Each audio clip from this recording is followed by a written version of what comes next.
Bueno, algunas de las cositas que tenemos que resolver antes de empezar, en la clase de patología, yo sé que tienen complicaciones con la profesora que está por licencia. El taller va a quedar en stand-by hasta que la profesora vuelva. Y ahí va a reorganizarse y recuperarse lo que se tiene que recuperar primero y después van a fijar nuevamente la evaluación. ¿Ya? Para la clase de las 11 del integrado de patología, cuando tengan clase van a tener en esta sala. ¿Ya? Se pueden quedar aquí toda la mañana. Echar algo a comer. Así que ahí funcionamos. ¿Ya? Si tienen alguna otra cosa pendiente, me lo dicen. ¿Ya? No ayuda a quedar. ¿Ah?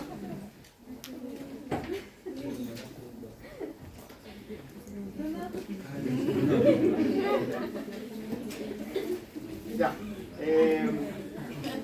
Bueno, esta última presentación, que es muy sencilla, en la reacción del verso medicamento, comenzar la prueba que tenemos el próximo viernes.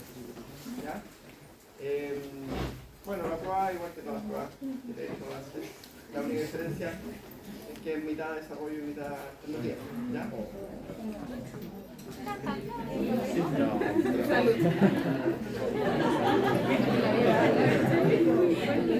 Yo siempre hago. Sí, les puedo hacer una prueba de práctica. Que sea parecida, ¿no? No, parecida. Sea realista, profe, por favor, para que... Es nuestra primera prueba, profe. Bueno, así fue siempre. Siempre me dices. Ya.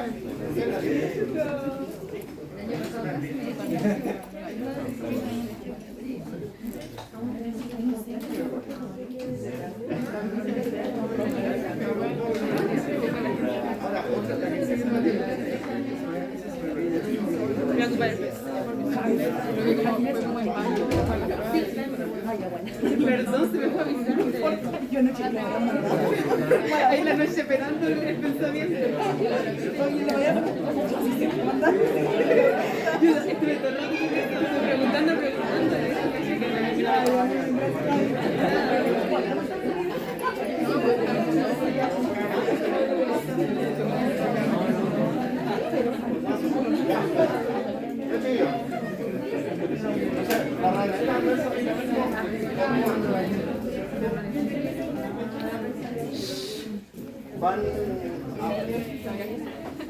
Hay muchas que aparecen en este proceso, ¿cierto? Que es el desarrollo del fármaco.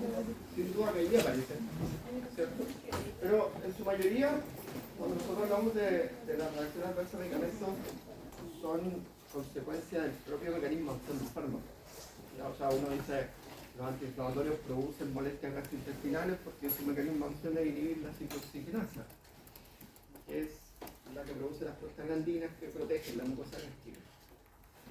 O dice uno, también aumentan el riesgo de hemorragia porque inhiben la agregación planetaria, porque también van a bloquear la producción de prostaglandinas. Entonces, casi siempre son consecuencias del mecanismo de acción.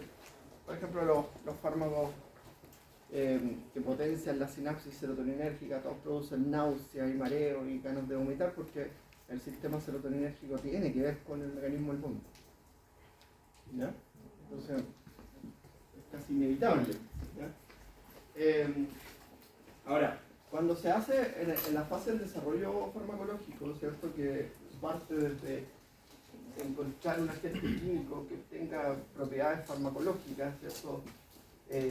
Hacer ensayos, por ejemplo, aislar la molécula, probar con células, probar con tejidos, probar con animales de experimentación, ¿cierto? Se hacen prototipos que hemos pelado los prototipos feos que hacemos en el laboratorio, ¿cierto? Y finalmente, ¿cierto? Se inscriben las patentes de los fármacos. Esta parte normalmente es de un grupo de investigación de la universidad,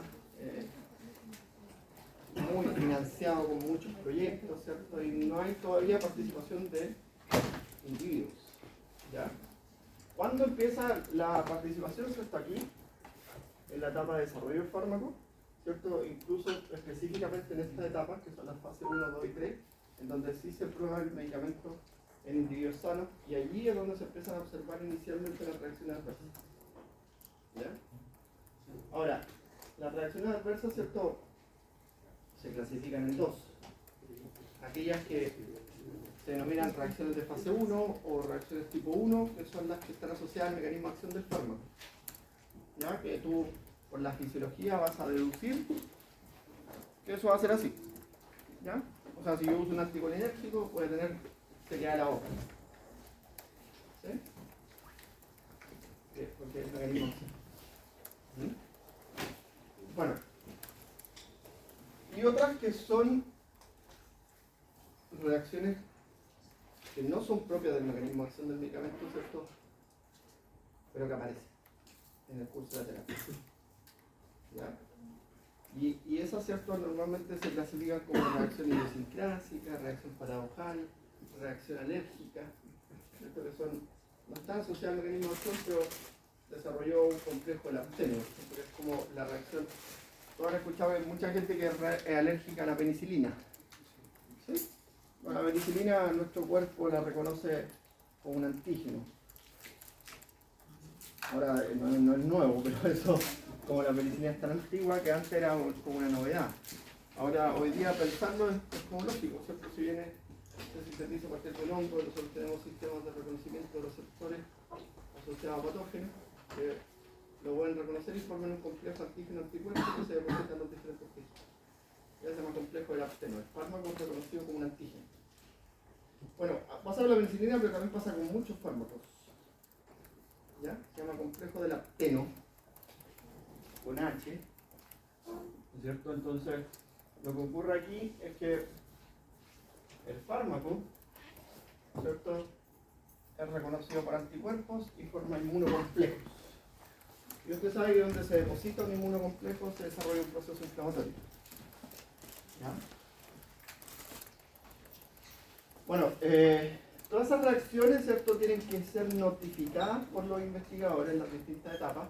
Cuando ocurren situaciones que complican la salud de las personas, se detiene el estudio y se hace una notificación a través de un sistema que yo les voy a que aparece en la materia, pero les voy a dejar una lectura porque es solo la conducta actual, es muy sencilla, que es la farmacovigilancia.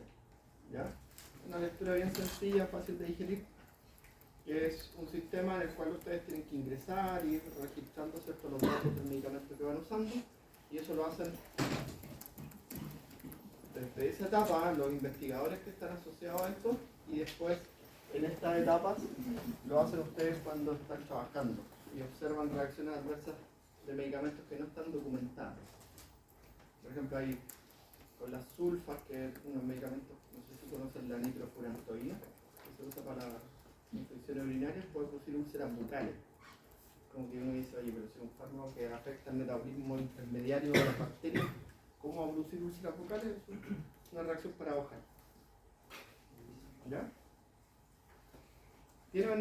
Pueden encontrarle una explicación, una científica, pero no tiene explicación a través del mecanismo de acción. ¿Ya? Bueno, en esta etapa primero, ¿cierto?, se prueban en individuos sanos, luego en grupos vulnerables, ¿sí?, y finalmente en un grupo masivo de individuos donde hay la gente que cumple los protocolos para ingresar al estudio participada. Y ahí se van observando las reacciones adversas. ¿Ya? Bueno, ven ustedes todo lo que tarda el desarrollo de un medicamento, y el desarrollo de nuevas indicaciones y nuevas formas farmacéuticas, esto es indefinido. Después, una vez que se liberan las patentes, ¿cierto?, pueden otros laboratorios ya tener una idea preconcebida de, no sé, pueden administrar el medicamento a través de un parche transdérmico, de una cápsula de liberación rápida, de una cápsula de liberación sostenida, y lo pueden hacer. ¿Ya?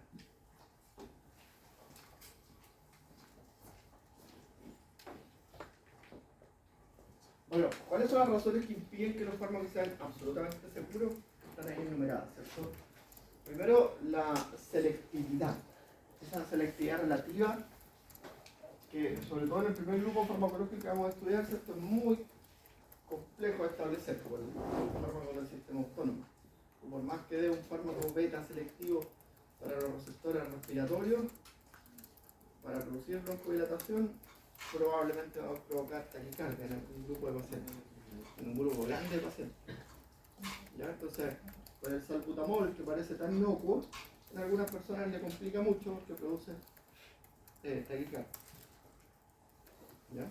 Porque no tiene, la selectividad siempre es relativa. ¿Ya? Bueno, afectan una infinidad de funciones. Eso es conocido, ¿cierto? Sobre todo cuando medicamentos o sustancias que se administran a la sangre, como la hormona. ¿Se acuerdan cuando estudiamos la hormona? Decíamos que tienen funciones en todo el cuerpo. Hay funciones que conocemos y hay funciones que todavía no conocemos y que ocurren. ¿Ya? Entonces, con esto pasa exactamente lo mismo. Se pueden modificar procesos fisiológicos que pueden generar cambios a largo plazo, ¿ya? Sobre todo con las terapias hormonales. ¿Ya? Por ejemplo, los corticosteroides, las reacciones adversas que producen son altas, ¿ya? Pero pueden desarrollar una enfermedad. El consumo de un fármaco puede desarrollar una enfermedad, que es el síndrome de Cushing. ¿Ya? Hay otras enfermedades que también son generadas por fármacos. Está la nefropatía analgésica, que es provocada por el uso indiscriminado de analgésicos. ¿Ya? Está la gastropatía por antiinflamatorios también. ¿Ya? A veces ciertas terapias hormonales generan como consecuencia otra alteración. Una terapia no controlada con hormonas de crecimiento puede generar diabetes. Y eso puede ocurrir, ¿cierto? O sea, uno dice, la hormona de crecimiento dice, oye, eso se administra a los niños que tienen alteraciones del crecimiento, ¿cierto? Sí, pero es una realidad que tenemos que asumir, que la hormona de crecimiento también la comercializan de forma ilegal. Para ponerse. Y puede producir diabetes. ¿Ve?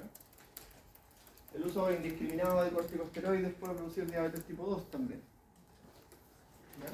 Entonces, están asociadas a múltiples procesos. También, otra cosa que es interesante, se conoce siempre, nunca es suficiente el tiempo de conocimiento del fármaco en el desarrollo. En la etapa de desarrollo nunca es suficiente. ¿Han visto coronavirus y la vacuna? ¿Cierto? Por ejemplo, con la cuarta dosis han aparecido nuevas reacciones adversas. Gente que desarrolla por un periodo largo de tiempo jaqueca, náusea y vómito. No sé si han estado leyendo últimamente la prensa científica, ¿ya? Y es común eso, porque hoy día, ¿cierto? La gente que se está inyectando la cuarta dosis desarrolla eso, ¿ya? Jaqueca, vómitos y náuseas, como por varios días, 4 o 5 días. ¿Ya? Entonces, medicamentos hace.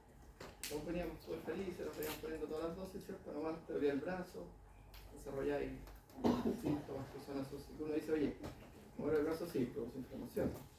Tiene que inducir inflamación. Me duele el brazo sí, como la lógica, ¿sí? ¿Va a liberar citoquina? ¿Me puedo producir fiebre? Sí. ¿Me puedo producir dolor muscular? Sí. ¿Sí? Es la lógica del mecanismo de acción de la vacuna. Pero esto otro no.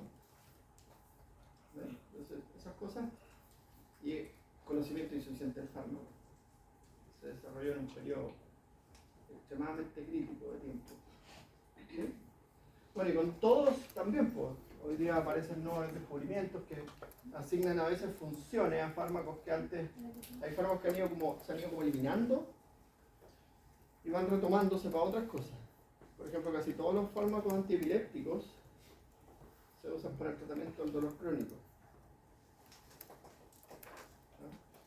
Y algunos antidepresivos que ya no se usan con otras dosis, también para el tratamiento del dolor crónico y para saturar el sistema enzimático y facilitar el paso de otros fármacos. ¿Ya? Como la amitriptilina, que es un fármaco que se ha dejado como en el tiempo, que tiene muchas reacciones adversas. Ahí la vamos a ver es un inhibidor de la MAO, pero como buen inhibidor de la MAO genera modificaciones del sistema serotoninérgico, adrenérgico, histaminérgico, todas las neurotransmisores que metabolizan la MAO. Entonces tiene muchas reacciones adversas y ya casi no se usa como antidepresivo. Pero sí hoy día se puede usar para saturar el sistema enzimático. Entonces se van como descubriendo otras funciones para los medicamentos. Y ahí es cuando yo siempre les digo, no digan eso de ese medicamento es viejo, no sirve para nada. No.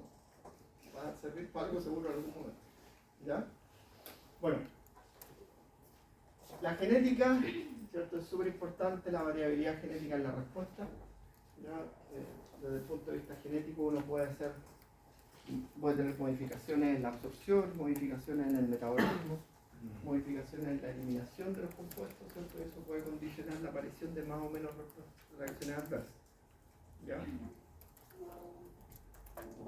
Sobre todo que es un área súper poco investigada y en el que hay mucho que hacer todavía para llegar a determinar, ¿cierto?, la terapia personalizada, la medicina personalizada, que es como el sueño de mucha gente.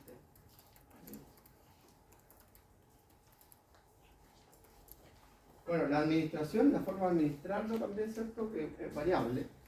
Esto nosotros no lo enseñamos en este curso, pero ustedes cuando lo vean en la clínica, en el hospital, cuando trabajen y hagan prácticas, ¿cierto?, van a ver que hay distintas formas de administrar un mismo medicamento. ¿Sí?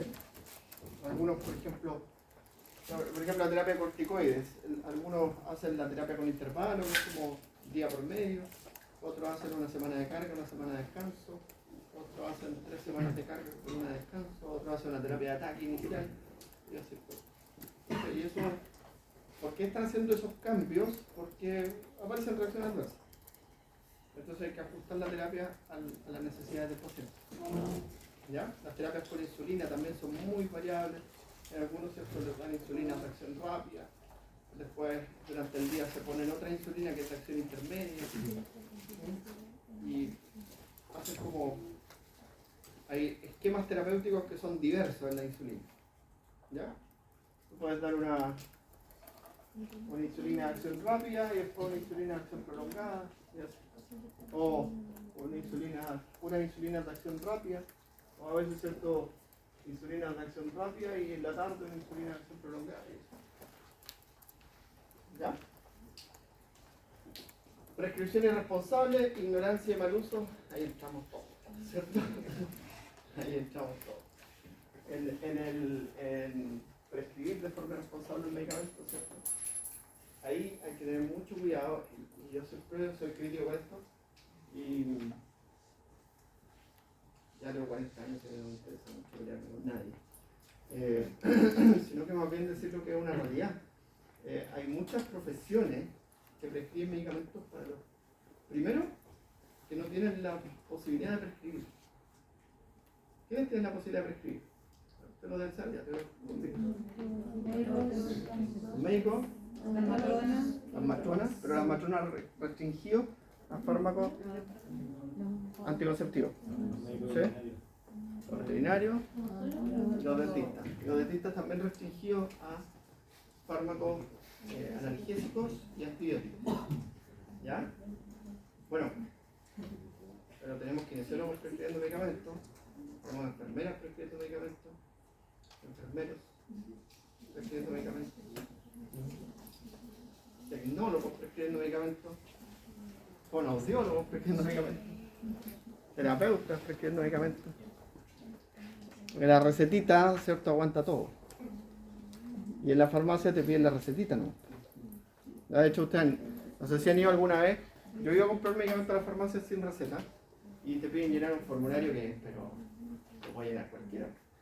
Dice, no sé si lo pasaron con Víctor, dice, reemplazo de receta. Es como una hoja así, del MinSal. Reemplazo de receta, arriba dice reemplazo de receta. Y es, lo único que tiene la hoja dice reemplazo de receta, nada más. No tiene fecha, no tiene dónde firmar, no tiene nada, o sea, tú la llenas ahí. Y no te piden el timbre, no te piden el timbre, no te piden nada. ¿Pero para cualquier medicamento? Para cualquiera. No sabía eso. ¿Tú mostráis tu carnet? Usted muestra su carnet y en el carnet dice atrás su profesión. Y con eso te lo venden. Pero el reemplazo de la receta, o sea, yo voy, muestro mi carnet y me venden, ¿ya? Pero me hacen llenar eso, ¿cierto? Y yo digo, ese papel lo puede llenar cualquiera, ¿no? Y lo firma con una firma rara, no va a ser listo, ¿cierto? No tiene nombre, no tiene donde poner el root, no tiene donde poner una dirección, no. O sea, mínimo que si yo hice una receta, por último me pidan, traiga su timbre, ¿cierto? Por lo menos. Y firme. ¿Ya? Entonces, es la legislación chilena. Para el farmacéutico le interesa vender y lo único que tiene que tener como respaldo es una receta firmada por alguien. Da lo mismo si ese alguien es lo que es. ¿Sí? Y un día fui al kinesiólogo, ¿verdad? Se lo cuento, no es una exageración. Y me prescribieron un antiespástico muscular, porque me dolía la espalda. Y me prescribieron un antiespástico muscular, una cuestión que pero tomáis y es como que ¡pum! ¿En serio? ¿Sí? ¿Sabes para qué se usa ese medicamento? Se usa para cuando los pacientes los operan les ponen estos fierros en la columna cuando tienen escoliosis. Y eso evita que se genere espasticidad muscular y duele, porque con el dolor se produce una espasticidad, como que te apretaran la espalda, pero todo el momento con el dolor de las vértebras. Entonces se usan unos medicamentos que se llaman tizanidina, se llama, es un antiespástico muscular. Lo vamos a ver. ¿Sí? Es totalmente, es con receta retenida. Y con la receta del kinesiólogo yo fui y dije, gracias, me lo venden, me vienen a vender. Dije, no, muy caro, me dice Gil. La presenté por si pasaba, y pasó. ¿Ya? O sea, con ese.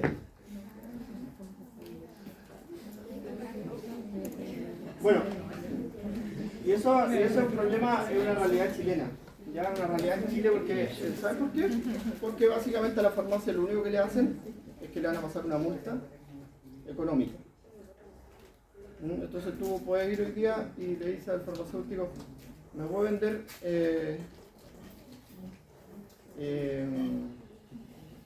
un antibiótico, te va a decir no tengo receta. Y te va a decir, oye, te puedo vender este, sí, el más caro. ¿Les ha pasado eso, no? Bueno, les va a pasar. Oye, ¿fue de este curso alguien que un día me saludó en la farmacia? Yo. ¿Usted me saludó en la farmacia? Ya, bueno, ese día que tú me saludaste, yo fue el día de mi vida. Fue el día más lindo de mi vida. Oye, no, me sentí súper bien ese día. Pero mira, vamos a lo siguiente, ese día, compañera, yo fui a comprar un remedio para mi mamá. Mi mamá el año pasado tuvo un cáncer y por suerte está bien. Lo hace mal el año pasado yo, pero ahora estoy mejor. Mi mamá está bien, ahora está en remisión, está súper bien. Y fui a comprar un medicamento para el dolor. Así, también, muy complejo. Y tú cuando entraste me dijiste, ¿cómo está, doctor? Me saludaste, ¿cierto? Sí. Ya, la farmacéutica asumió que era médico. Yo soy doctor en biología molecular. Y no me pidió nada. Y me vendió metadona.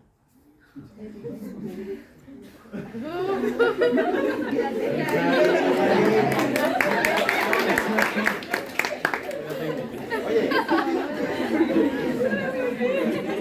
pero miren, ustedes se ríen, pero ¿ustedes saben lo que es la metadona?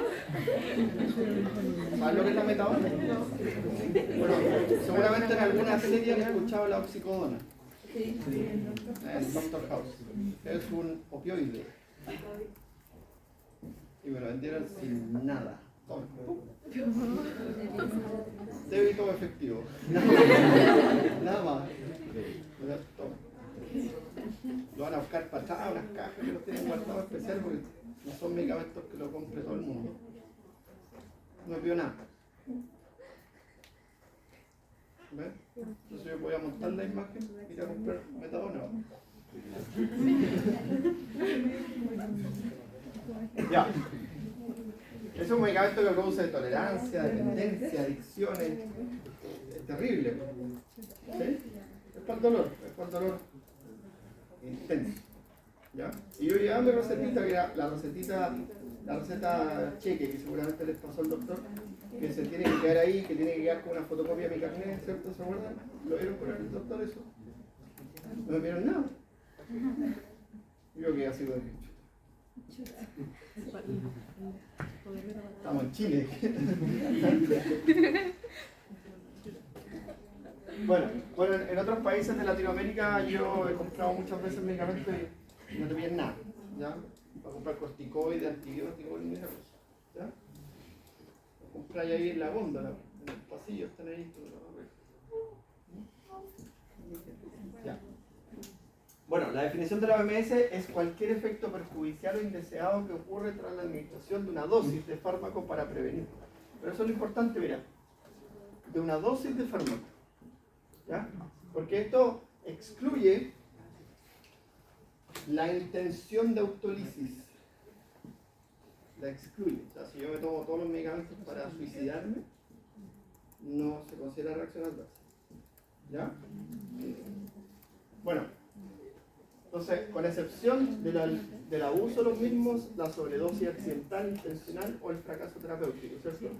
Entonces, la dosis de un fármaco para prevenir, diagnosticar o tratar una enfermedad.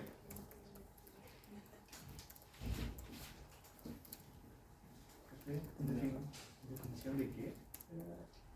De reacción adversa a medicamentos. Ya, pero bueno, eso que estábamos conversando es súper interesante que lo discutan, que lo vean, que lo analicen en el futuro. Ojalá lo regulen de una mejor forma, más que una sanción económica a la farmacia, porque en definitiva, si uno prescribe o el farmacéutico, a veces la gente va y le pregunta al farmacéutico. Y si alguien no lo salva, uy, a veces lo pasan mal. Y a veces, muchas veces alguien no lo salva. Entonces van por un dolor de cabeza y le venden el migranol. ¿Conoces el migranol? El migratán, cefalmina. Esos medicamentos son para cefalea, ¿ya? Pero tienen ergotamina. Y los derivados ergóticos aumentan la presión arterial a nivel central. Entonces, ¿se lo pueden meter a un hipertenso? No, porque si no genera una crisis hipertensiva. Pero no me preguntan a veces si es hipertenso. ¿Ya? Ya. Bueno, los medicamentos entonces tienen que ser prescritos por un profesional responsable, ¿cierto? Y con una indicación precisa, ¿ya? Pero muchas veces pasa que quedan restos de medicamentos en la casa, ¿sí? Ahí vamos a ver con Lucas, que se le ocurrió una idea brillante con su grupo de compañeros, ¿cierto? Del consumo de medicamentos. Vamos a empezar. Vamos a empezar con el... Tenemos que digitalizar la encuesta, ¿ya? Así que ahí vamos a ver cuánto toman medicamentos, porque uno de verdad, yo he estado en salas que digo, oye, me duele algo y paracetamol, oxicodona, fentanilo. ¿Ya? Bueno, las relacionadas al medicamento siempre están asociadas a las propiedades físico-químicas, a la vía de administración, a la dosis y a la duración del tratamiento, al intervalo de duración del tratamiento. ¿Ya? Por ejemplo, los AINES son súper buenos, el ketoprofeno, el diclofenac, son súper buenos, pero por ejemplo, las terapias son de 2-3 días. ¿Ya? Después de los 3 días ya empezamos a tener problemas. Hay unos que se pueden tomar por más días, como el meloxicam, que lo puedes tomar por 10 días, pero al 9º día, 10º día ya empiezan los problemas gástricos. ¿Ya? Y hay otros que se pueden usar de larga duración, que son los coxib, el tiroproxib, el celecoxib, pero esos son más costosos. ¿Ya? Bueno, también están relacionados al paciente, ¿cierto? En la edad, en los límites de edad siempre hay más riesgo, ¿cierto? De hecho hay una indicación de los medicamentos que no se pueden administrar a niños menores de 8 años. ¿sí? Antes era de 12 años, hoy día lo cambiaron hasta 8 años. Y eso para tener una cierta precaución de que los fármacos que estamos allí viendo no se probaron en niños, o se han probado poco en niños, se ha documentado poco su uso en niños. ¿Ya? Hay unos que sí son de uso pediátrico. ¿Sí? Bueno, el sexo, factores genéticos, enfermedades concurrentes y tratamientos concomitantes. Las RAM aumentan en la polifarmacia. ¿Qué es polifarmacia? Consumir 2 o más medicamentos. ¿Cierto? Eso es polifarmacia. Ya.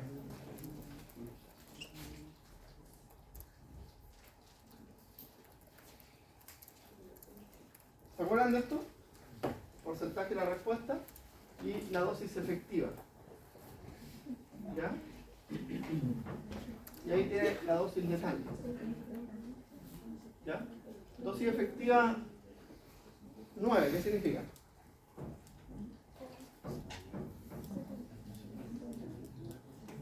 Es la dosis que genera un efecto en el 9% de los pacientes. ¿Ya? Eso lo vamos a preguntar. ¿Ya? La dosis efectiva 50 es la dosis que genera un efecto en el 50% de los pacientes. Y la dosis efectiva 91 es la dosis que genera una respuesta en el 91% de los pacientes. ¿Ya? Y esta es la dosis letal, la dosis que produce la muerte. ¿Ya? También está la dosis tóxica. ¿Ya? Bueno, ahora cuando nosotros miramos los efectos, ¿cierto? Los efectos que nosotros buscamos son terapéuticos. Eso es lo que deseamos. Pero sin duda que aparecen los indeseables. ¿Ya? Y esos efectos, ¿cierto? No pueden ser secundarios no dañinos, ¿ya? O no deleterios, como dice ahí, ¿cierto? Secundarios no dañinos, que normalmente están asociados al mecanismo de acción del medicamento, pero hay otros que son secundarios tóxicos, ¿ya? Y eso sin duda va a desarrollar una enfermedad. Hay medicamentos, por ejemplo, que están prohibidos su uso, ¿cierto?, durante la gestación porque han demostrado ser potencialmente teratogénicos. ¿Ya? Hay medicamentos que pueden generar, o compuestos químicos, ¿cierto?, que pueden producir toxicidad genética. La exposición a radiación, por ejemplo. ¿Sí? Ustedes saben, hay una científica que murió hace muchos años y su urna está rodeada por placas de plomo porque todavía es radioactiva. Marie Curie. Imagínate, cuánta radiación debe haber absorbido.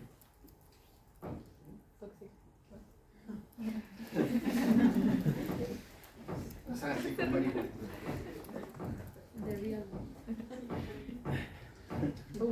Ya.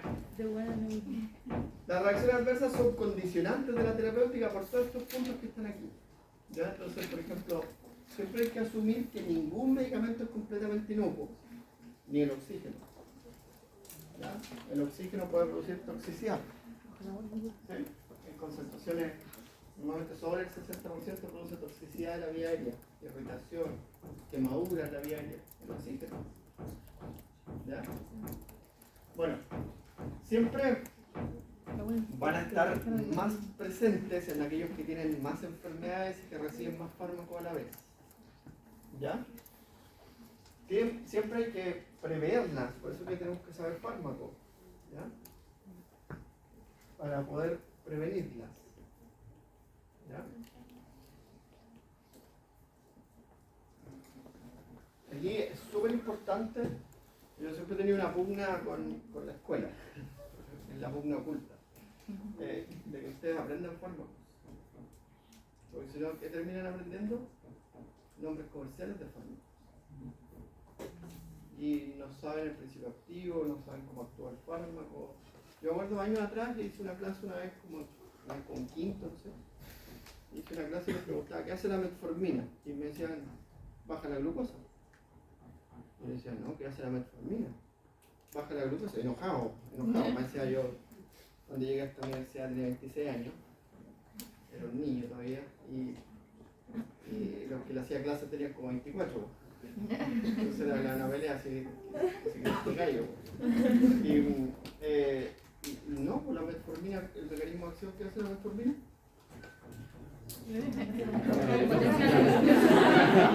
Potencia los efectos de la insulina.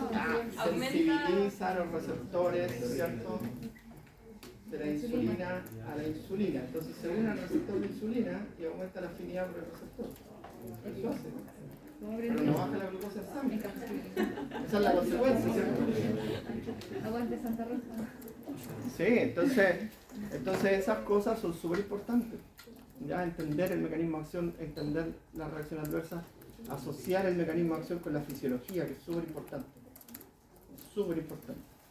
¿Ya?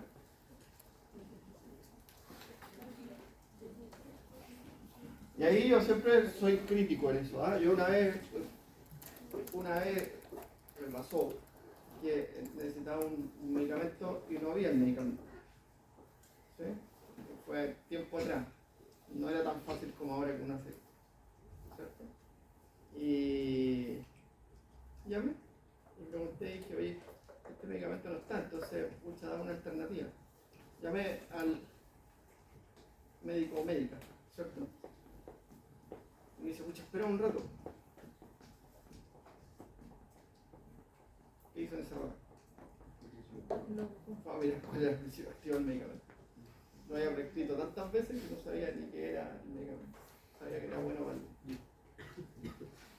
para las infecciones respiratorias. Entonces terminan, y de verdad uno a veces lo escucha y dice, como la gente dice, los amigos, yo tengo amigos que no tienen nada que ver con la medicina y me dicen, tómate un Duoval. Y yo, mira, yo, ¿para qué sirve el Duoval? No sé, para el resfriado. Entonces no nos transformemos en eso. ¿Ya? ¿Qué tiene el Duoval? Fenilefrina y clorfenamina, un antihistamínico y un agonista simpático. ¿Ya? Bueno, por eso hay que conocer los medicamentos y eso es lo que yo siempre he peleado, porque el curso de fármaco, usted quiere que venga alguien y le diga, oye, ¿para qué se usa esto? ¿Ya? No, aquí tiene que aprender los fármacos. Cómo actúan, cuáles son sus reacciones adversas, cuáles son sus interacciones, cómo se metabolizan, cómo se eliminan. Eso. ¿Ya? Bueno, a veces, ¿cierto?, los efectos indeseables van a convertirse en la causa del incumplimiento de la terapia. No me tomo más esta cuestión porque me siento pésimo. Y eso lo hace mucha gente, incluso nosotros mismos.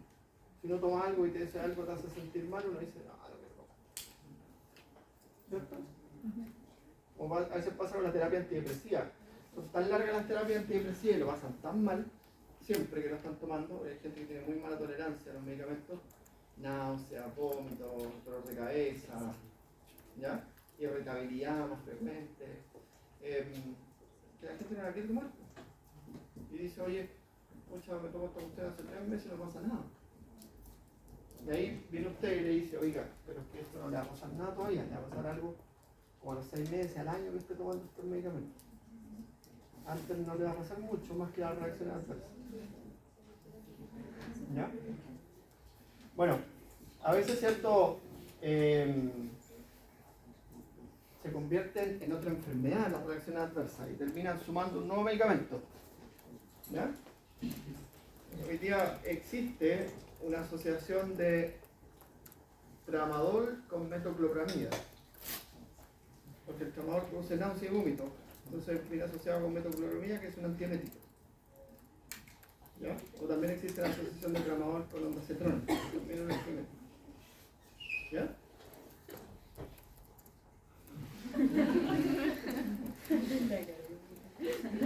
Que no entiendo. Ya, abandono de la terapia, aumento de los costos económicos, deterioro de la calidad de vida y mala relación médico-paciente.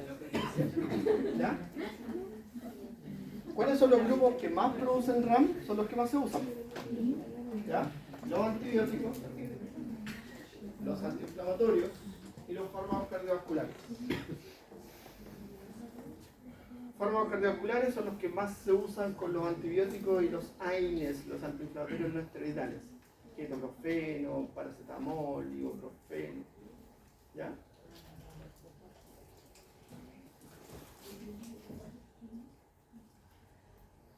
Ya, la clasificación de las RAM, ¿cierto? Es tipo A, que son previsibles, y las tipo B no previsibles.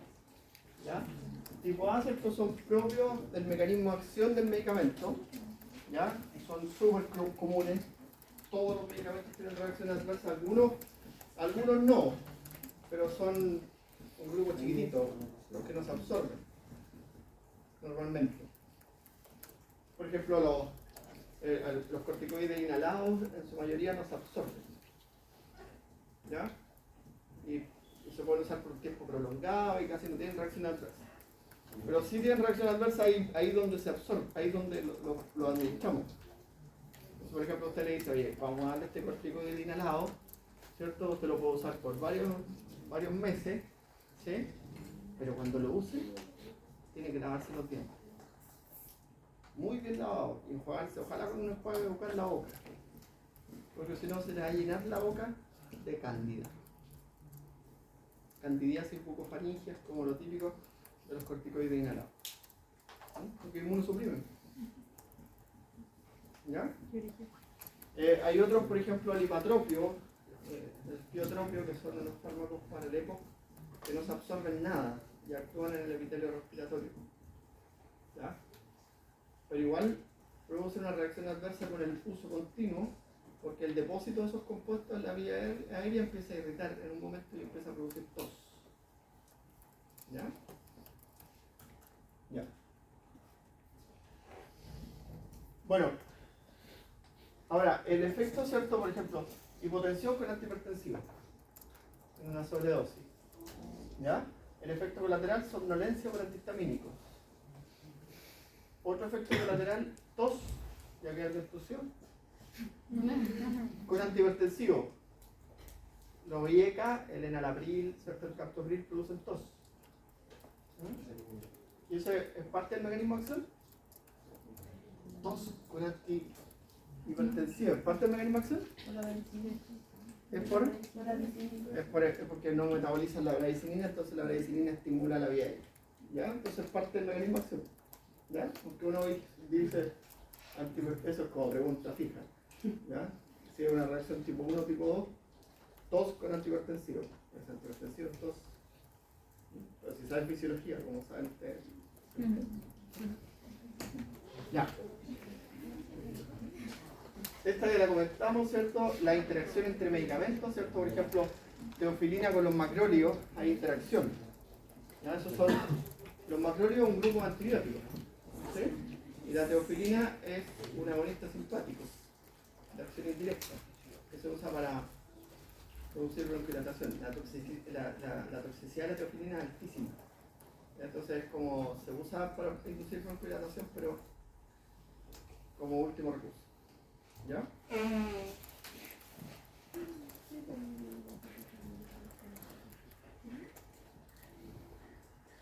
Bueno, los mecanismos de interacción, ¿cierto? Porque son interacciones las que pueden ocurrir y que pueden, las interacciones, ¿cierto? Pueden favorecer el desarrollo de la RAM. ¿Ya?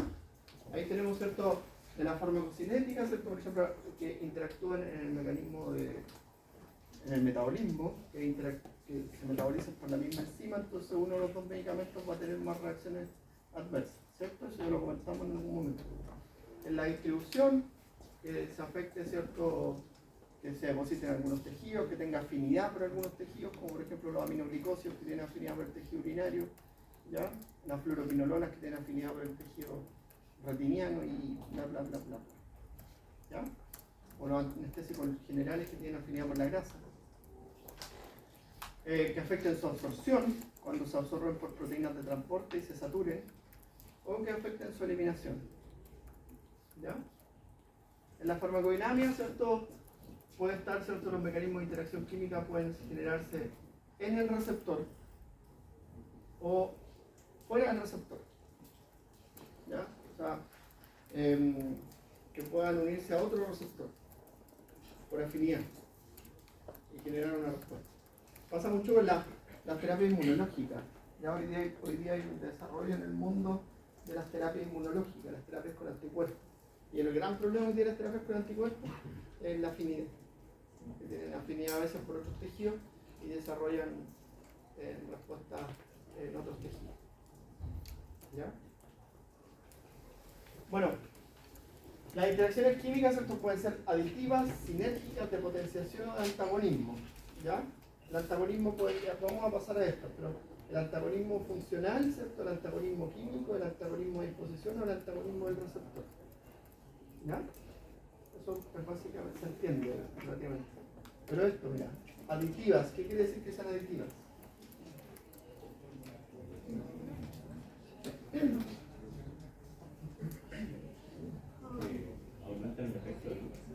Que las dos hacen lo mismo.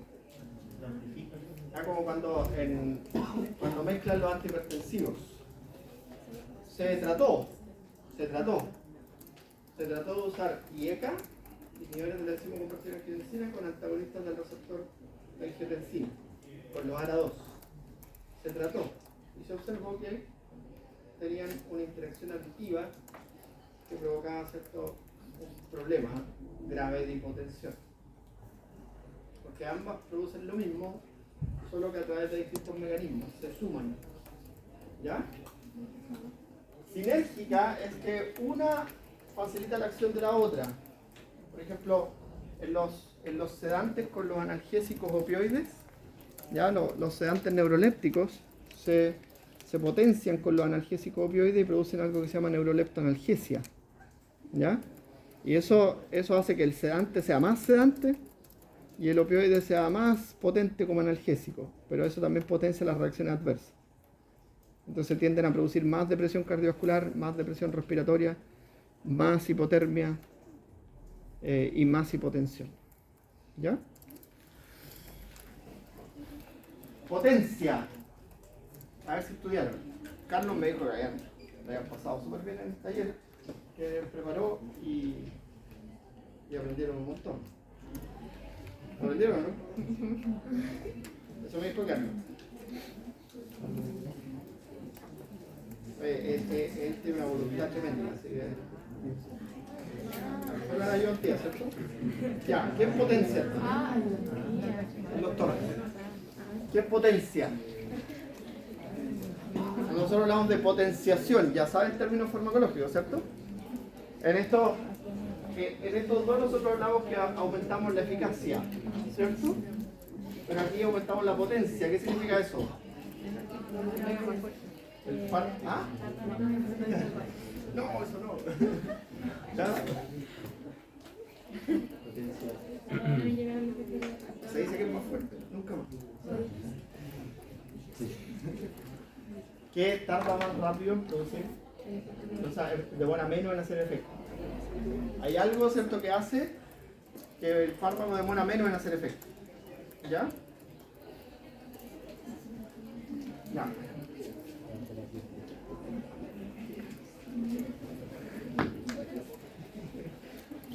Ya, las reacciones adversas tipo B, ¿cierto?, son estas reacciones que normalmente, ¿cierto?, se dice que son paradojales, que no las esperamos. ¿Sí? Bueno, no tienen que ver con el mecanismo de acción del fármaco, ¿ya? Y ahí pueden, por ejemplo, tenemos intolerancia farmacológica, que son a veces reacciones que son muy similares a la sobredosis, pero con dosis bajas. ¿Ya? Eso normalmente está asociado a la genética. ¿Ya? Eso es lo que se ve a veces con la genética. Un paciente que le da una dosis de un medicamento y por alguna razón, ¿cierto?, genética normalmente, tiene una reacción de sobredosis, una dosis súper baja. ¿Ya? La idiosincrasia es la respuesta anormal a un fármaco que no tiene ninguna explicación lógica con su mecanismo de acción. ¿Ya? Aparición de úlceras, aparición de heridas. ¿Ya? Por ejemplo, hay una que ocurre con el Viagra, ceguera. Pasajeras. ¿Ya? O no sé, ceguera con el Viagra, pero es pasajera. Y es totalmente idiosincrásica, no tiene explicación. ¿Ya? Algunos han tratado de explicarla con la vasodilatación de los vasos episclerales, pero no, ¿ya? Es pasajera. Tiene que quedar tranquilito, se la pasa. Si no, vaya a la clínica, se van a reír de ustedes todos los. Bueno, las alérgicas, ¿cierto? Que son las reacciones de hipersensibilidad. Espérate, déjame ver si las tengo. Las reacciones de hipersensibilidad, las reacciones alérgicas, ¿cierto? Que se dan entre el 10 y el 25% de todas las ramas. ¿Ya? Ahí vamos a ver los mecanismos. Y la reacción pseudoalérgica, que es una reacción, no es provocada por un mecanismo inmunológico, pero sí desencadena de granulación de mastocitos y el aumento de la concentración de histamina plasmática. ¿Ya? No alcanza a hacer una reacción de este tipo 1, por ejemplo. ¿Y por qué pasa? ¿Y cuál es la diferencia de la última? Para que quede claro. Para que quede claro, la última, la reacción anafilactoide o pseudoalérgica ocurre en la primera administración. ¿Ya? ¿Ustedes han tenido clases de hipersensibilidad en patología? ¿No? ¿Todavía no? Ya, entonces nos vamos a ir con calma. Mira, las reacciones de hipersensibilidad se clasifican en 4 tipos básicos. ¿Ya? La primera, el fármaco actúa como un antígeno, ¿ya? Y se reconoce como un antígeno y se monta una respuesta que es la misma respuesta que se monta contra parásitos. O sea, los eosinófilos y los basófilos se van a degranular y van a liberar altas concentraciones de histamina a la sangre, lo que se conoce como el shock anafiláctico. ¿Sí?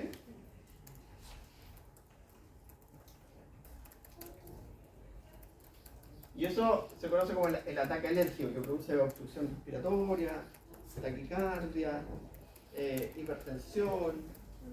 ¿Ya? Ya, entonces el mecanismo de acción es que el fármaco, ¿cierto?, se reconoce como un antígeno y sensibiliza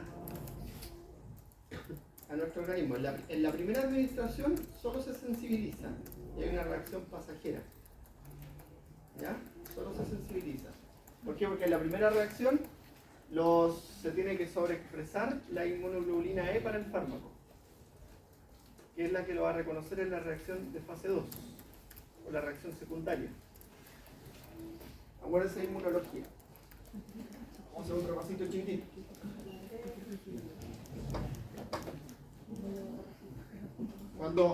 Cuando uno reconoce el antígeno, ¿cierto?, se desarrolla la inmunidad innata y después la inmunidad adquirida.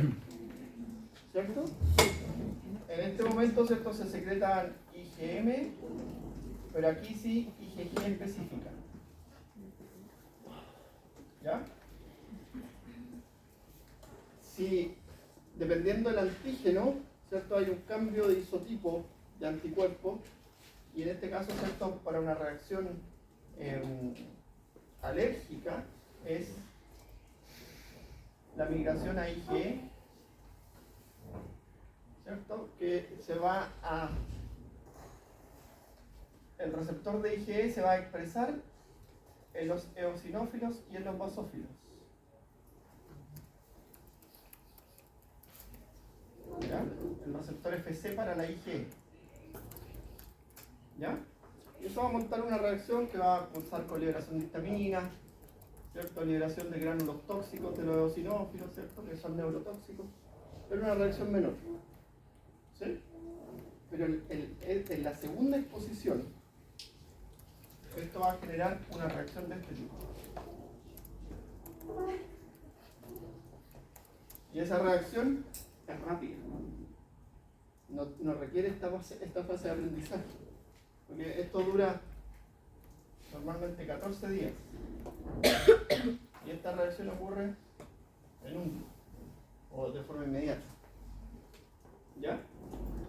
Entonces, en la segunda, ¿qué va a hacer? Se va a liberar IgE. La IgE se va a abrir a los receptores de los linfocitos, perdón, de los eosinófilos y los basófilos que ya están sensibilizados. y va a inducir su desgranulación. Y va a haber mucha histamina, mucho granos tóxicos en la sangre, ¿cierto? Y eso produce la reacción anafiláctica. Entonces tiene signos respiratorios como obstrucción respiratoria, broncosekreción, laringoespasmo, taquicardia, hipertensión, vasodilatación periférica, porque la histamina produce vasodilatación periférica y vasoconstricción central. Hay enrojecimiento facial, enrojecimiento de manos, de la piel principalmente. ¿Ya? ¿Lo entienden? Ya. La reacción de hipersensibilidad requiere esta parte. Entonces, en la primera exposición normalmente ocurre una reacción leve. En la segunda exposición es cuando generan problemas. ¿Ya? La reacción tipo 2, ¿cierto? Se produce una hemólisis. ¿Ya? Es mediada por el complemento. ¿Ya? Entonces, es una reacción, ¿cierto?, en la cual el fármaco se une a las células, ¿cierto? Los anticuerpos reaccionan con el fármaco unido a la célula y la reacción de los anticuerpos activa el sistema de complemento, que induce la destrucción de esas células. Entonces se produce una hemólisis y una anemia hemolítica inducida por fármaco. ¿Ya? Ahora, ¿cómo sabes tú que es provocada por eso? Porque está asociada a la administración del medicamento. Y eso van a ver ustedes, ¿cierto? Ictericia, hiperbilirrubinemia, ¿cierto? Es característico de la hemólisis. Ya. En la tipo 3, ¿cierto? Se forman inmunocomplejos. Esta es la reacción similar al lupus, ¿cierto? En que estos inmunocomplejos se van a formar en la sangre, ¿cierto? Fármaco anticuerpo, y esos fármacos anticuerpos, como el complejo lacteno, ¿se acuerdan que vimos un ratito? Van a depositarse en diferentes tejidos, y en los tejidos donde se depositen van a montar una respuesta inflamatoria. ¿Ya? Entonces van a tener focos de inflamación múltiple en distintos tejidos, secundario a la administración de un fármaco. ¿Ya?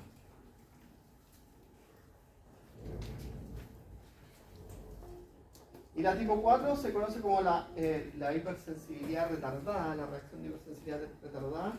¿Por qué? Porque ocurre en exposiciones repetidas y va como en aumento. Va teniendo reacciones en aumento en exposiciones repetidas. ¿Ya?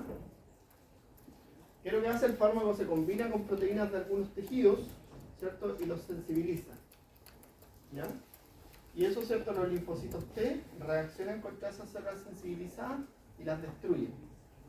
Y es como el típico respuesta, ¿cierto?, dermatológica secundaria al uso de fármacos, que produce reacciones que son como dermatitis localizada en distintas partes del cuerpo, secundaria a la administración de un fármaco. ¿Ya?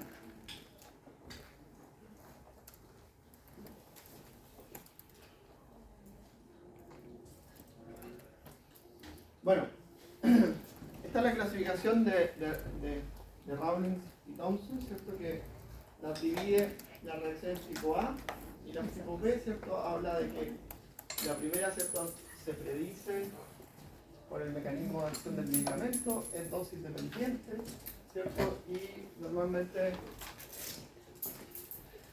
se puede corregir incluso ajustando la dosis o cambiando la familia farmacológica. ¿Ya? En la tipo B, ¿cierto?, una reacción que no se puede predecir, que no es dependiente de la dosis, con dosis mínimas se genera el efecto. ¿Ya? Y normalmente la solución es retirar el medicamento y no volver a administrar. ¿Ya? Bueno, también hay otra clasificación. Esas son las dos que vimos, y estas otras, ¿cierto?, son las que se van sumando. Por ejemplo, las tipo C están relacionadas a la estructura química y al metabolismo del compuesto. ¿Ya? Por ejemplo, la hepatotoxicidad por paracetamol. Eso está asociado al metabolismo del paracetamol. Cuando el paracetamol se metaboliza, se forma un compuesto intermediario que es hepatotóxico, y eso todo el mundo lo sabe. Ya todo el mundo que conoce el paracetamol. Ustedes también, porque lo ven en una diapositiva. Entonces, por alguna razón aumenta ese compuesto tóxico, por sobredosis, y eso puede producir una reacción tipo C. ¿Ya? La tipo D, ¿cierto?, aparece mucho tiempo después de la administración del medicamento, por ejemplo, el desarrollo de carcinoma por el uso de ciclofosfamida, ¿ya? O por ejemplo, los COXIP. Los COXIP son los antiinflamatorios no esteroidales selectivos para la COX-2 que aparecieron en el mercado, pero fantásticos porque te permiten dar una terapia crónica. Hoy día hay muchos COXIP que están incluidos en el auge, entonces se los dan gratis a la gente. Para las terapias crónicas de pacientes con artrosis, con artritis, son para el dolor, pero no producen reacciones adversas, porque son selectivos por la ciclooxigenasa 2. El pero es que aparecieron ciertos síntomas o indicaciones en muchos de ellos que aumentaban el riesgo cardiovascular después de 2 años de uso. Con la acción tipo D o la reacción retardada, ¿ya? Y la tipo E, ¿cierto?, aparece cuando el medicamento se retira. ¿Sí? Y ahí incluye, ¿cierto?, todos los fármacos antidepresivos, antiepilépticos, ¿cierto?, que producen la reacción de retirada del compuesto, ¿cierto?, que normalmente se exacerban los síntomas originales para los cuales fue tomado el medicamento. Pueden, por ejemplo, con los anticonvulsivantes pueden aparecer convulsiones. Con los pacientes con depresión, cuando suspenden la terapia, a veces dicen, no, si yo no estoy tomando nada, me siento súper. Y están más irritables, tienen cuadros depresivos mucho más profundos, ¿sí?, que normalmente ocurre en la retirada del medicamento, ¿ya? Que se llama síndrome de retirada.